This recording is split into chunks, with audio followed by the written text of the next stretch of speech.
Makanya nomor satu itu alat menjadi orang Islam itu bukan Quran, bukan syariat, bukan fikih, bukan kitab, bukan hadis. Alat utama akalmu, pikiranmu.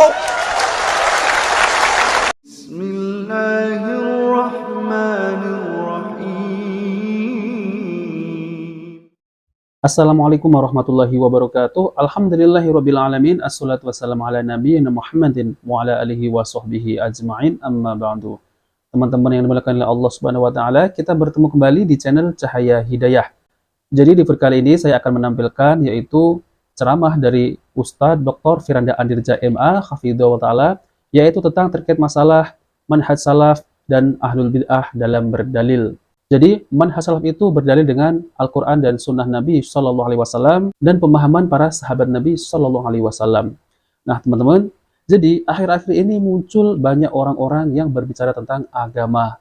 Namun mereka ini berbicara tanpa ilmu, yaitu mereka berbicara dengan logikanya, dan bahkan mereka ini mengambil suatu hadis dengan hadis yang palsu. Bahkan mereka ini berbicara dan mengambil pendapat, yaitu seperti di zaman dahulu, aliran-aliran yang menyimpang, lalu diambil pendapatnya. Nah teman-teman, jadi lebih lengkapnya, saya akan tampilkan yaitu ceramah dari Ustadz Dr. Firanda Andirja MA Hafidhahullah taala. Oke teman-teman, mari kita simak videonya.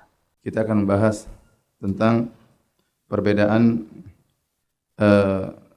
masdar atau sumber pendalilan antara Ahlus Sunnah wal Jamaah dengan Ahlul Bid'ah, dengan Ahlul Bid'ah. Ahlul bid'ah. Karena dengan mengenal metode pendalilan dari Ahlus Sunnah, kemudian kita mengenal pula metode pendalilan dari Ahlul Bid'ah, maka akan memudahkan kita untuk mengenal mana yang hak dan mana yang batil. Pembahasan ini terasa lebih penting lagi, terutama di zaman sekarang ini yang kathurat al-khutaba, para pembicara semakin banyak, para orator semakin banyak, sehingga setiap orang bisa berbicara tentang agama. Bahkan betapa banyak orang yang hobi untuk berkomentar tentang masalah agama. Didukung dengan adanya medsos, dengan adanya internet, sehingga banyak pemikiran yang tersebar, banyak pendapat yang tersebar, banyak orang dikenal sebagai khatib, banyak orang tiba-tiba muncul sebagai dai.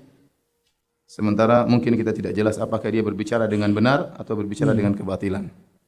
Maka kita sebagai ahlu sunnah, ya, terutama orang awam ahlu sunnah, harus memiliki barometer untuk mengenal mana yang pembicaraannya, pendalilannya tepat, dan mana yang pembicaraannya tanpa pendalilan yang benar. Maka perlu kita mengenal metode ahlu sunnah dalam pendalilan dan juga metode ahlul bid'ah dalam pendalilan. Dan sebagaimana kita ketahui bahwasanya bid'ah terus berkembang. Di zaman salaf dahulu muncul bid'ah, dan bid'ah terus berkembang hingga zaman sekarang ini. Walikulli qaumin warith, dan masing-masing kaum ada ahli warisnya. Yang mewarisi ahlu sunnah ada, yang mewarisi ahlul bid'ah juga ada. Oleh karenanya Ibnu Taimiyah rahimahullah pernah berkata, "Fal bid'ah takunu fi awwaliha shibran."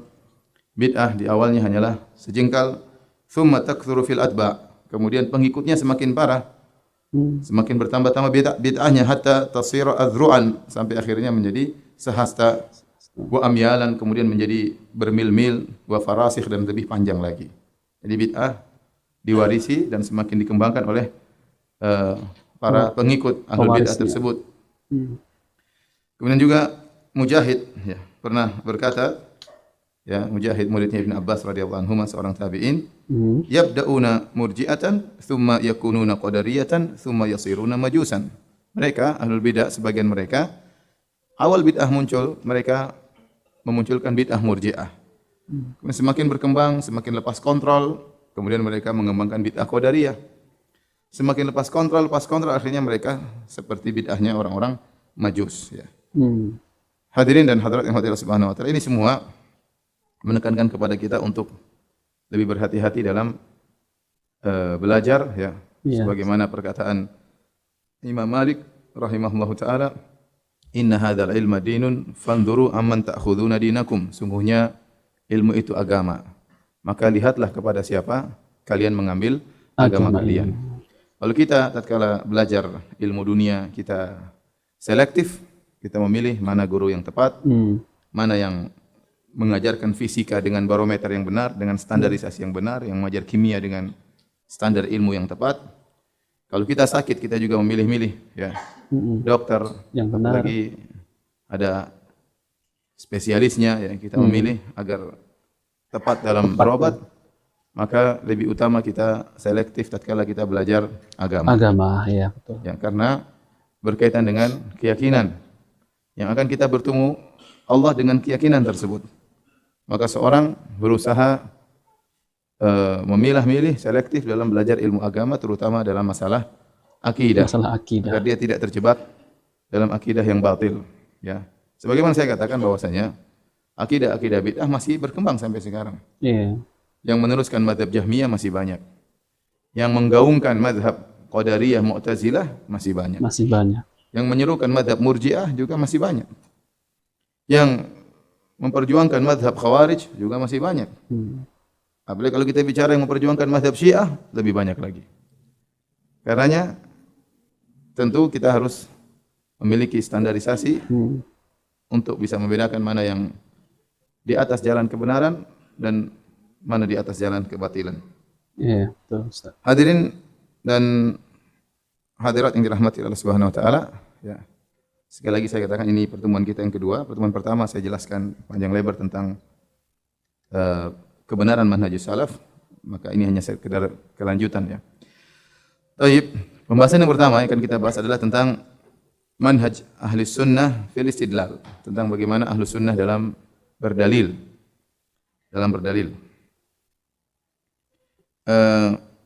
Ahlu sunnah wal jamaah secara global mereka menjadikan sumber pendalilan mereka kepada Al-Quran dan Sunnah dan Ijma'.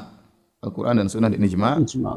Kemudian namanya qiyas. Qiyas ada khilaf di kalangan para ahlu sunnah. Jumhur ahlu sunnah mengatakan qiyas juga bisa dijadikan dalil jika memenuhi persyaratan. Dan pendalilan mereka dengan 3 atau 4 hal ini, Al-Quran dan Sunnah dan Ijma' serta Qiyas, ya bisa terfokuskan pada 3 perkara, ya.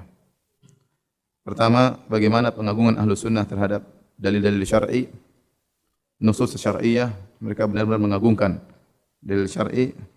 Yang kedua, mereka hanya berdalil dengan hadis-hadis yang sahih. Dan yang ketiga, mereka benar dalam memahami dalil-dalil tersebut, yaitu mengagungi atau mengagungkan nas-nas syar'i. Yang kedua, tidak berdalil kecuali dengan hadis-hadis yang sahih selain Al-Quran. Kemudian hadis yang sahih. Yang ketiga, memahami nas-nas tersebut dengan pemahaman yang benar. Inilah kesimpulan dari manhajus salaf, ya. Berdalil dengan Al-Quran dan Sunnah dengan pemahaman para sahabat. Baik. Adapun mengagungkan dalil-dalil baik dari Al-Quran maupun Sunnah, ya, maka telah diisyaratkan dalam banyak ayat. Di antaranya Allah berfirman, ya, dzalika wa may yu'azzim hurumatillah fa huwa khairun lahu 'inda rabbih. Dan demikian itu barang siapa yang mengagungkan hurumat, yaitu perkara-perkara ya syariat Allah Subhanahu wa taala, maka itu lebih baik baginya di sisi Rabb-Nya. Kemudian juga Allah berfirman, dzalika wa may yu'azzim sya'airallah fa innaha min taqwal qulub. Dan demikian itu barang siapa yang mengagungkan syiar-syiar Allah, di antaranya ayat-ayat Allah, di antaranya sabda-sabda Nabi, ya, maka itu merupakan bentuk ketakwaan kepada Allah Subhanahu wa taala. Nah, teman-teman yang dimuliakan oleh Allah Subhanahu wa taala, jadi itulah ya penjelasan dari Ustadz Dr. Firanda Andirja MA hafizahullah taala, yaitu tentang terkait masalah manhaj salaf dalam berdalil. Itu berbeda dengan ahlul bid'ah ketika berdalil. Kalau manhaj salaf, ya, ketika mendengar dalil, maka manhaj salaf ini langsung mengikuti, yaitu langsung mentaati sabina wa ata'na, ya, tidak membuat-buat ataupun tidak menantang hadis tersebut itu. Nah, teman-teman, di sinilah letak pentingnya berpegang teguh dengan manhaj salaf, yaitu sebagai penguat bahwa dalam memahami Islam ini yang bersumber dari 2 wahyu, yang utama adalah Al-Quran dan Sunnah Nabi Shallallahu Alaihi Wasallam, harus diiringi dengan pemahaman dan manhaj yang benar, yaitu manhaj salaf, yaitu ahlu sunnah wal jamaah. Nah, teman-teman, ya, jadi sesungguhnya kata salaf sudah dikenal secara bahasa Arab maupun syar'i. Sungguh telah sahih bahwa Nabi Shallallahu Alaihi Wasallam pernah berkata kepada Fatimah radhiyallahu anha ketika sakit membuatnya meninggal, beliau berkata, "Bertakwa dan bersabarlah engkau wahai Fatimah. Sungguh pendahulu yang paling baik bagimu adalah aku." Ulama banyak pula yang menggunakan istilah ini. Contohnya adalah ketika mereka berdalil untuk memerangi bid'ah. Mereka mengatakan, seluruh kebaikan adalah dengan mengikuti orang-orang salaf yaitu terdahulu, dan semua keburukan pada bid'ahnya orang-orang khalaf yang datang kemudian.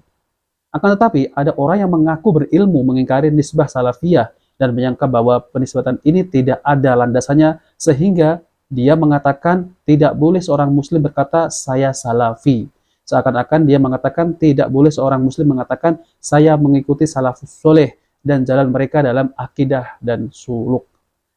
Nah, teman-teman ya, ini tidak diragukan lagi ya, teman-teman. Jadi, kita ini bermanhaj salaf itu adalah mengikuti metode jalannya para sahabat Nabi Shallallahu Alaihi Wasallam, yaitu sesuai dengan Al-Quran dan Sunnah Nabi Shallallahu Alaihi Wasallam. Lalu kemudian Nabi Shallallahu Alaihi Wasallam bersabda, sebaik-baik manusia adalah generasiku, kemudian yang datang sesudah mereka, kemudian yang datang sesudah mereka.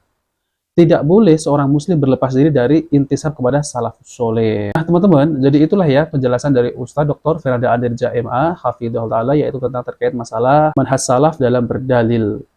Nah, oke teman-teman, itu saja yang bisa saya sampaikan. Jika video ini bermanfaat, jangan lupa like dan subscribe di channel Cahaya Hidayah. Wabillahi taufiq wal hidayah. Wassalamualaikum warahmatullahi wabarakatuh.